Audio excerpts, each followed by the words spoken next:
The Flash is a student forum for students produced by students. Students make all content decisions, research, write, shoot, and broadcast news stories they deem important to the Eastview community. Stay tuned. Hey Eastview, welcome to today's episode of The Flash. I'm Abby. And I'm Aabha. And today we have 3 great stories for you. About pageants, a new trend, and football fans. Stay tuned for The Flash.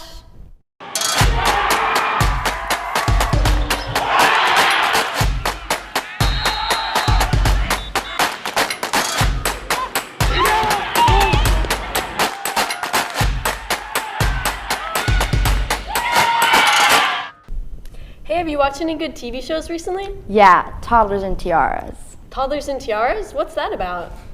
Toddlers competing in pageants, wearing tiaras. You know who else is competing in pageants? Who? Miss Mankato herself. Sahiti has the story. Winning Miss Mankato's teen was really special, but I'd have to say, honestly, I got first runner-up at Miss Minnesota, and it was my first time ever competing at state, so that was really exciting to me. But when you win, it's just like, I don't even know how to explain it. It's like a feeling that like you can't really recreate. Like it's just something that's kind of like no other. It's a whole week-long process. There was 2 preliminary nights and then 1 final night, and you do 1 set of your preliminaries on each night. So you have rehearsals all day, and then you have stage at night. So yeah. Pageants also let Lily give back to the community. So when you first join the organization, it's your first time ever competing, you have to figure out what your community service initiative is going to be. It's called Cheer for the Children, where I donate necessities to kids who need it for school so they can focus on what they need to at school and not have to worry about having clothes and like socks and a toothbrush and stuff like that. So I raised money through businesses and through just getting donations, and then I donated that to schools. It's made me grow so much as a person. It's added so much to things I can put on my college resumes. I also wouldn't have created my own nonprofit organization or done all this community service if it weren't for pageants, as well as it really does get you used to public speaking, having interviews, and just being around a more professional environment. So next for me is I have Miss Dakota's County, which I'm hopefully gonna win. And then after that, if I win that, then I'll go to Miss Minnesota in June. Signing off from The Flash with help from Piper, Avani, and Lindsay, this is Sahiti. Lily will be competing this October in Miss Dakota County. Good luck! Do you have some gum, Abby? Sure, I've tried it. Do you want mint or watermelon? Phew, last time I asked someone for gum, they told me they only have Zin, whatever that is. Yeah, I've been hearing a lot about that. What even is it? I'm not sure, but I know someone who can tell us more about it. Michael has the story. Zin is a life-saving medical product that enhances male vitality and mental acuity. Are Zins good for you? That's a tough question. Zin, a tobacco-free nicotine alternative, is exploding in popularity among young Americans. However, we believe that many people are being misled about the dangers. And so we interviewed a dentist, Dr. Jacob Kirkering, on just how dangerous these products can be. Yeah, so it's like, think of it like a lawn that's not being watered. A lot of patients who I see who have gum disease, there's likely some nicotine or tobacco involved with that. And if you don't take care of your gums, what can eventually happen is irreversible damage to the bone underneath your gums. And once that's lost, it doesn't grow back.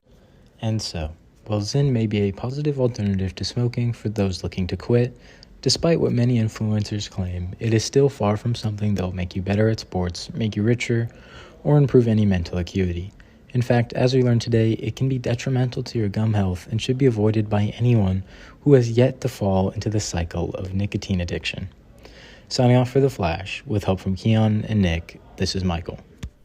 Hey, did you go to the football game last Friday? Yeah, it was so much fun. We even won the game. The theme was USA, right? Yeah, it was so cool seeing everyone dressed up. Wow, you guys really go all out. Here's Dawson and Ibrahim to tell us more about how fans celebrate our football team. School is back in session, and that means football is back. And some say you can't have football without the fans. So we went to Lightning Stadium to take a look at the fan experience here at Eastview. But the fun actually starts 2 hours earlier at the tailgate. The Eastview fan experience is just a fun experience that you just have to get rowdy, get loud, and be ready to cheer on the team. just to come out with your friends, and it's just a fun way to spend your Friday night. Being a fan for Eastview, pretty enjoyable. I mean, our crowd, they bring lots of energy to each game. Being a fan can work up your appetite, and what better place to go than the concessions? Window! $4. I feel like right here in the concessions, we're the heartbeat of Lightning Stadium. We fuel the fans, we fuel the stands. They look to us, we bring the energy. We're like the mitochondria of this whole stadium. We're the powerhouse. It's really about supporting that Eastview family and making sure that what we give to you, you give back, and then the team gives it back on the field. For some fans, this energizing atmosphere is all brand new. As a freshman, I think it's really cool, and I've never really got to experience this before in middle school, so I think it's a really great opportunity as a high schooler. And who better to get us hyped up than the cheerleaders? I think that we really set the tone for the football game, and we help lead the crowd into learning these new cheers. We try to do things that will help them stay engaged and just really try to get them, make people have fun, and us as cheerleaders, we have fun through the process as well, so. Signing off for The Flash, this is Dawson with the help of Ibrahim. This week's football game is at Hopkins, and the theme is bikers versus surfers. That's all for you today, Eastview. Stay tuned for the credits. Hey Eastview, I'm Sahiti. And I'm Ghani. And this is Friday Night Fits, where we show you the first FNL football fits. Let's go! Okay, up first we have Talia, Grace, and Kate. And these are our fits! Okay, now we're here with Haley, Brittany, and these are our fits! Okay, now we have Haley, Kennedy, and this is our fit! Yeah! Okay, so now we're here with Zoe and Ashira, and these are our fits!